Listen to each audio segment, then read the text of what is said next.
ఇంద్రకీలాద్రి అమ్మవారి ఆలయంలో మహాకుంభాభిషేక కార్యక్రమాలు ఘనంగా ప్రారంభం అయ్యాయి. కనకదుర్గానగర్ నుంచి కంచి కామకోట పీఠాధిపతులు, ఆలయ వైదిక కమిటీ సభ్యులు, చైర్మన్, ఈవో, అర్చక బృందం కలశ బిందావలతో ఊరేగింపుగా ఆలయానికి చేరుకున్నారు. మేళతాళాలు, మంగళవాయిద్యాల నడుమ దుర్గామల్లేశ్వర స్వామివారి ఉత్సవమూర్తులను కూడా ఘనంగా ఊరేగించారు. ఈ మహాకుంభాభిషేక కార్యక్రమాలు ఈ నెల 8వ తేదీ వరకు కొనసాగునున్నాయి.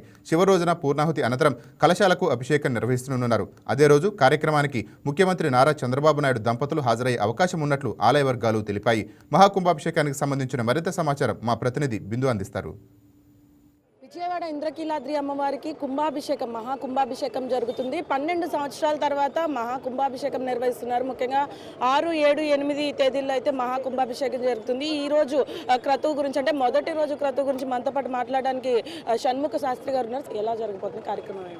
12 సంవత్సరాలకు మాట జరిగేటువంటి ఈ మహాకుంభాభిషేకం అత్యంత వైభవపేతంగా శోభాయాత్ర ద్వారా తీర్థ సంగ్రహణం, అంటే నది దగ్గర నుంచి తీర్థం తీసుకునే కార్యక్రమంతో మొదలైంది. ఇది కొద్దిసేపటి గణపతి పూజ వగైరాలన్నీ ప్రారంభమవుతాయి.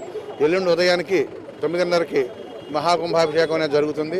ఈ తీర్థాలన్నింటినీ కూడాను ఒక కుంభంలో ఆవాహన చేసి వాటికి పూజ అనంతరం 9:30కి స్వామివారి చేత ఎల్లుండి 8వ తారీఖు ఉదయం 9:30కి కంచి స్వామివారి చేత ఈ యొక్క కుంభాభిషేకం వారికి కరకమలాలతో నిర్వహింపబడుతుంది. గురుగారు, ముఖ్యమైన అభిషేకాలు ఉన్నాయన్నారు. అర్జిత సేవలకు సంబంధించి అర్జిత సేవలన్నీ రద్దు చేయడం జరిగింది. కుంభాభిషేకంలో అంతర్భాగంగానే అన్ని చోట్ల స్వామివారు అభిషేకాలు నిర్వహించమని ఒక మార్గదర్శకాలు ఇచ్చారు.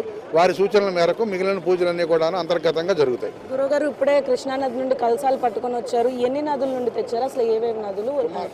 3 సముద్రాలు మరియు సుమారుగా ఒక 10 ప్రధానమైనటువంటి నదీ జలాలు కూడా సంగ్రహించడం జరిగింది. సో ముఖ్యంగా చూసారు కదా, 3 సముద్రాల నుండి ఇంకా దాదాపు 80 నదుల నుండి కూడా కుంభాభిషేకానికి సంబంధించి నదీ జలాలను తీసుకొచ్చారని చెప్పడం జరిగింది. అదేవిధంగా ఈరోజు ముఖ్యమైన కార్యక్రమాల గురించి కూడా వివరించారు. అలాగే 2 రోజులకి సంబంధించిన కార్యక్రమాలను కూడా చెప్పడం జరిగింది. మహాకుంభాభిషేకానికి కలశాల నుండి ఇప్పుడే కృష్ణా నదీ జలాలను కూడా తీసుకెళ్లారు. కలశాల నుండి 80 నదుల నుండి తెచ్చిన జలాలు ఏవైతే ఉన్నాయో వాటిలో కలిపి అమ్మవారికి మహాకుంభాభిషేకాన్ని చేస్తారు. ముఖ్యంగా మొదటి రోజు కలశాల్లో తెచ్చిన నీళ్లన్నీ భద్రపరిచి దానిలో శక్తి, అంటే అమ్మవారి శ్రీచక్రానికి వచ్చే వివిధ దైవిక శక్తులన్నింటినీ కూడా దానిలో పొందుపరుస్తారు.